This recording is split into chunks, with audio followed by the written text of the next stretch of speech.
Those fall progress report cards are coming out soon. Educational strategist Jane Kristoffy, the author of Launch Your Kid, joins us with a few ideas of what you might see. Good morning, Jane. Hi, Annette. How are you today? Very well, thank you. So this is a chance to see how students have caught up academically after what we hope is the worst of the pandemic. Yes, we have the November progress reports coming out in the next couple of weeks across the province. And this is a snapshot. It's an opportunity for teachers to share what's happening in the classroom, how well students have adapted to their new grade and class. And it shows some academic progress as well as how learning skills are developing to support achievement. And how do you switch the learning skills? Because for the longest time, for many years, everybody was like, oh, stay off the screen. And then they went to being on screen for months at a time. How do you make that shift kind of back to concentrating in class, covering the basics? I think teachers are having a really tough time. This year, establishing consistent classroom routines has been a real struggle. The students are used to working behind a screen with their parents on hand. They can get up from their bed or their desk whenever they want it. They could ask for support from mom or dad when they need it. It's most of the time. In class, the kids have to follow instructions. It's been a real struggle to get kids to listen, to stay in line and be quiet. For some of the older kids, they've never studied for a test, really. They have to learn how to prepare for exams. They didn't have that last year. So there's a lot of learning skills that are lacking, but it makes sense. It's okay. And for some, I can imagine it's, you have to not wear your pajamas to school, right? Absolutely. That's a tough struggle for parents. It's that whole discipline thing. So how can parents help out?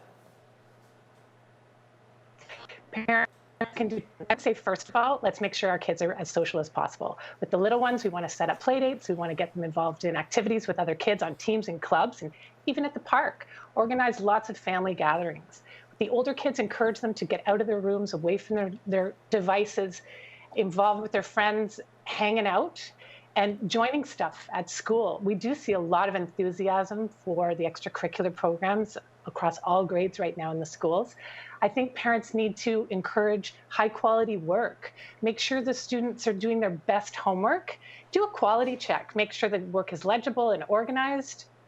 I would say give the kids chores. Expect them to have responsibilities.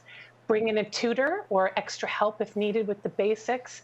I would also say encourage growth mindset. When kids are having struggles with a challenge, and I'm sure many of them have challenges these days, teach your kids that with effort and determination, anything is possible. They can conquer any challenge with the right attitude. And that sometimes means stepping back and not solving the problem for them, right? Let them fail. Absolutely. Like not fail a grade, hopefully, but that's how you learn from your mistakes, right? Yes, we have to encourage independence and initiative. For sure, we've all been doing too much as parents during the pandemic for our kids.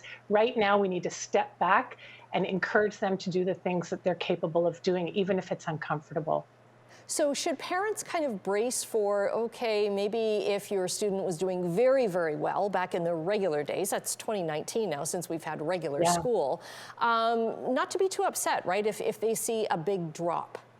I think we need to hope for the best, but when we open up November report cards, I think we have to expect that kids will be behind.